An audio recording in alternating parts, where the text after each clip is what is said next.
전투에도 또 많은 일을 하시고 업적이 있을 것 같은데. 업적이 당연히 있죠. 그러니까 후방 군수 지원. 사실 군대에서 이 후방 군수 지원이 안 되면 전쟁을 수행할 수가 총 없거든요. 없이 전쟁에 갈 수는 없죠. 그러니까 여기서 제일 중요한 게 무기가 있어야지만 전쟁을 치를 수 있잖아요. 혹시 무기까지 보급하는 능력을. 맞습니다. 이 연해주에 또 무기를 또 구입하러 가세요. 제가 이제 그 당시 군수 장교로서 제가 좀 설명을 드리자면 제가 이제 보급 수송 제가 아까는 특기였거든요. 부끄러워하시더니 이제는 또. 근데 먼저 이거부터 조금 말씀드리고 싶어요. 아까 전에 제복 얘기하셨잖아요. 그 제복이 나중에 광복군의 옷이 또 돼요. 그러니까 우리 군인들이 계속 전통적으로 입었던 그 광복군까지 이어졌던 1940년대 군인들이 입었던 그 옷의 시작이 또 이장용이라는 한 인물에서 시작되었다. 이거는 좀 많은 분들이 모르세요. 또 맞습니다. 그런 역사가 있고 실제 이 김자진 장군이 왜 하필이면 그러면 교관이 한 명이 아니었거든요. 서로군정서에 유명한 교관 한 3명 정도 있었어요. 이범석. 왜 그러면 하필이면 이장용 선생을 딱 찍었을까? 이렇게 많은 일을 잘 처리해내니까 누가 봐도 이장용이 그 두 아니었을까요? 분이 굉장히 특별한 관계가 숨어 있어요. 네. 두 분이 사관학교 동기예요. 그러니까 같이 훈련받고 같이 밥 먹고 같이 땀 흘리고 같이 분노했던 그런 사이예요. 육군 그 대한제국 시기에 그 무관학교의 동기생이에요. 그리고 실제로 이 학교 출신들이 나중에 또 신흥무관학교 교관이나 사령관이 많이 됐고요. 우리가 알고 있는 광복군의 뭐 지청천 장군부터 신규식, 신팔선 이런 많은 분들이 전부 다 이 대한제국의 또 그 육군 무관학교 출신이거든요. 그러니까 이분들이 신흥무관학교 또 교관이자 시작이었고 그런 것들이 이어집니다. 그러니까 당시에 그 김자진 장군보다 현장 경험이 훨씬 많았거든요. 이장용 선생님이. 그렇기 때문에 김자진 장군을 옆에서 보좌하는데 아주 중요한 어떤 인물이었던 거죠. 실무를 담당할 수 있는 최적의 힘을 가진 네. 분이었네요. 근데 조금 여기서 저는 좀 다른 게 보였던 게 뭐냐면 둘이 동기잖아요. 둘이 동기면은 친구고 동기고 같은 계급이었는데 당시 북로군정서에서 김자진 장군이 콜을 했을 때 김자진 장군은 총사령관이거든요. 근데 자기 동기를 불렀을 때 참모장을 시킨 거예요. 이거는 군대 안에서는 완전히 계급이 다른 거기 때문에 이거는 굉장히 어떻게 보면 조금 논란이 될 수도 있는 거죠. 그러니까 본인 입장에서 왜 동기가 연락이 왔는데 왜 당신이 네, 나보다 계급이 내가 왜 너보다 낫냐. 그 기분 나빠할 수도 있는 거예요. 실제 군인 그 사이에 그 시대에는 그런 군인 계급이라는 건 정말 계급이 하나만 차이가 나도 그 명령을 내리면 무조건 따라야 되는 그런 위계 질서가 있었기 때문에 근데 이장현 선생이 그거에 대해서 정말 지휘고하를 막론하고 기꺼이 갔다는 거거든요. 나라를 위해서. 나라를 위해서 간 거죠. 자기 친구가 몇 년 전까지만 같이 사관학교 친구였어요. 근데 자기는 또 실전 경험도 더 많아. 그러니까 자기가 더 많이 쌓아봤고 자기는 신흥무관학교를 어떻게 보면 설립한 사람이고 거기 초대 교관이었는데 아니 동등한 위치도 아니라 내가 더 낮은 계급으로 간다? 근데 그걸 갔다는 거예요. 기꺼이. 꼭 필요한 존재여서 무기도 잘 해왔다고 하셨잖아요.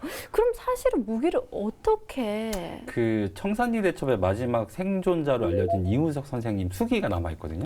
이제 거기에 보면 그 연해주로 가실 때 우마차랑 100여 명의 농민들과 합세해서 같이 갔다는 대목이 나와요. 거리가 또 멀잖아요. 멀죠. 네. 그래서 연해주에 가셔서 당시 체코 군인들이 그 블라디보스톡 쪽에 많이 머물고 있었거든요. 이제 그 사람들이 남기고 간 이제 권총, 수리탄, 심지어 기관총까지 이제 얻어서 다시 이제 돌아가는데 이 체코군이 그때 왜 블라디보스토크에 있었는지 사실 굉장히 중요해요. 당시에 이제 1차 세계대전 전쟁이 딱 끝났을 때 전쟁이 끝났는데도 이 체코군은 어떻게 보면 러시아에서 가지 못했어요. 왜냐하면 이 러시아에서 내전이 있었거든요. 이제 볼셰비키 혁명이라는 것이 있었는데 나중에 상황이 또 이제 바뀌자 거기서 결국 시베리아 횡단 열차를 타고 이제 가려고 했어요. 근데 너무나 짐도 많고 무기도 많은 상태에서 이 열차를 타고 가려면 돈이 필요한데 그 돈이 없는 거예요. 그러니까 이 무기를 팔자. 그래서 그때 두 곳에서 콜이 왔었습니다. 하나가 바로 이장용 선생, 즉 북로군정서에서 콜이 왔고요. 또 다른 하나가 연해주 독립운동의 대부로 불렸던 최재형 선생 쪽이에요. 타이밍도 절묘하네요. 그래서 이제 이 무기를 일단 사가지고 돌아가야 될 거 아닙니까? 이 여정이 이제 만만치 않은 거죠. 이제 일제에 눈독해야 되죠. 그리고 탄환, 총이 얼마나 무겁습니까? 이걸 어떻게 운반할지가 또 고민이었던 거예요. 루트를 세 군데로 나눠요. 그러니까 한 군데로 갖고 간 게 아니에요. 그것도 밤에만 이동하면서 민간 사다리를 만들어서 산길을 통해서 이제 운반해 나가기 잘 시작해요. 보이지도 않잖아요. 네. 길도 그 당시에 네. 험난할 테고. 그래서 수정컨대 그 무기 운반에만 투입된 인원이 한 6천 명 정도 됐다 그래요. 6천 명. 예, 예. 그러니까 이게 어마어마한 프로젝트였던 거죠. 이게 왜 6천 명이 될 수밖에 없냐면은 일단 기간이 있었고 그 기간 동안 이 운반했던 무기의 양이 나오거든요. 근데 이때 소총만 1,000정이 넘고 탄환만 80만 발이 넘어요. 그리고 박격포의 기관총까지 있었기 때문에 이거를 옮기려면 그때 100명의 사람을 옮길 수가 없는 양인 거예요. 그래서 이걸 어떻게 했겠나 보니까 정말 뭐 감히 확신을 하는 게 뭐냐면 그 가는 길목에도 다 그 한인 마을들이 있었어요. 근데 그들의 도움이 없었다면 이건 불가능한 작전이었다. 그렇다면 그들이 왜 도왔을까? 평소에 그런 식으로 생활하면서 거기에 토지도 개간을 도와주고 마을 사람들이 뭐 진짜 허드렛 일도 도와주고 이러면서 그들과 공동체 생활을 이뤘기 때문에 그게 자연스럽게 결국 성공할 수 있었던 거지. 그들이 단순히 거기서 군사훈련만 하면서 그 주변에 있는 마을 사람들, 그 중국인들과 그 한인들을 돕지 않았다면은 이건 불가능한 작전이었다는 거죠. 그래서 이제 제가 아까 6천 명이 동원됐다 그랬잖아요. 근데 밤에만 이동하면 이제 한인 마을들에서 아마 주먹밥도 만들어주고 이렇게 했을 거예요. 그래서 독립운동을 하셨던 분들이 다 이런 분들까지 포함돼야 된다. 좀 이런 분들이 좀 많이 발굴되고 좀 그랬으면 좋겠다. 사실 독립운동 역사에서 많은 분들이 정말 독립운동가라고 할 수 있을 것 같아요. 이렇게 네. 청산리 대첩을 대승으로 이끈 주역 중에는 바로 이장년 선생이 계셨고 또 무기수급에 많은 분들이 동원된 독립군들 그리고 독립군을 도와줬던 그 작은 힘을 보태서 큰 힘을 만들어준 한인들도 큰 도움이 됐던 것 같아요. 그렇다면 지금은 이장년 선생의 흔적들을 저희가 어디서 찾아볼 수 있을까요? 만주로 가야죠. 만주로 가야 되는데 또 사진이 있을 거잖아요. 네, 제가 찍어온 네. 사진이 있는데 좀 보실까요? 이제 저 사진이 이제 신흥 강습소가 만들어졌던 네, 터입니다. 저 이제 오른쪽에 있는 높은 산, 고대산. 예, 그 밑에 나무들이 좀 서 있잖아요. 네. 저기가 이제 건물 터였다고 해요. 네, 다음은 이제 고산자 신흥무관학교 터가 있었던 것. 저기에 이제 서로군정서도 같이 있었거든요. 저 밑에 보이는 그 전신주 저 일대가 아마 건물이 있었던 곳으로 추정되는 거죠. 그럼 저기에 신흥 무관학교가 있었다는 거네요. 네, 그렇죠. 음. 여기는 이제 왕청현에 있는 곳인데요. 북로군정서가 있었던 곳으로 추정되는 십리평리 일대. 그러니까 이런 모습이에요. 근데 저기서 어떤 흔적을 발견하고 찾기라는 거는 어렵죠. 네. 근데 참고적으로 이제 보시면 좋을 이제 화면인데요. 왕청현의 이제 상 기슬에 가면 그 독립운동가 이동희 선생님이 만든 그 독립무관학교라고 있었어요. 근데 그 독립무관학교가 있었던 바로 근처에 아주 깊은 산골짜기 안에 저 동굴이 하나 있거든요. 근데 저 동굴에 올라가면 태극기가 그려져 있어요. 태극기가. 와.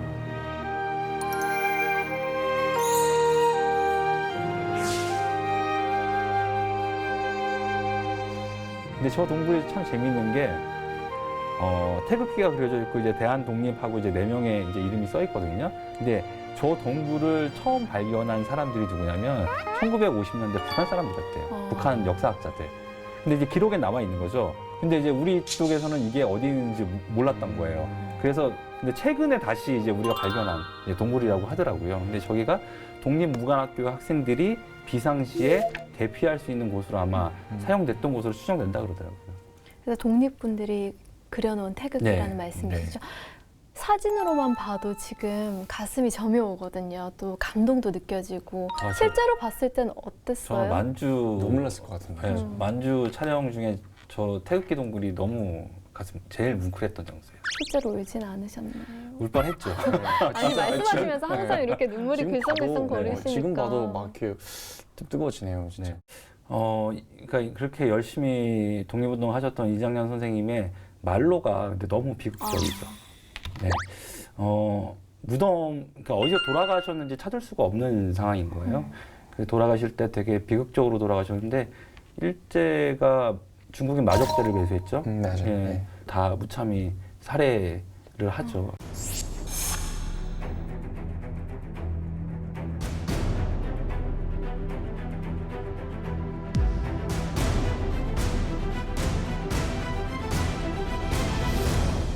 지금 현재 현충원에 있는 이장현 선생의 묘는 가묘 상태입니다. 아직도 유해를 찾지도 못했습니다. 공교롭게도 돌아가신 해가 1932년이거든요. 그 윤봉길 의사 의거 있었을 때 그렇게 좀 연관해서 생각하시면 32년도를 생각하는 느낌이 조금 더 달라질 것 같아요. 일생을 군인으로 산 이장년 선생에 대한 정말 업적을 얘기하면서 흥분이 될 정도로 정말 어마어마한 그런 노력을 하신 분인데 또 마지막 이야기는 조금 충격적이다.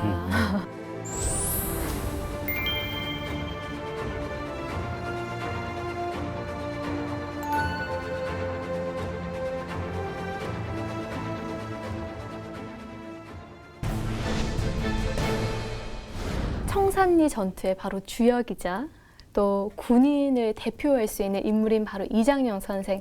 오늘 우리 많은 얘기를 나눠봤어요. 좀 한마디로 요약을 해주신다면. 이게 제일 어려운 것 같아요. 지난주에 너무 짧게 해주셔서 오늘은 좀 길게 해주실까요? 오늘도 짧습니다. 뭐 데이 아니었네, 데이.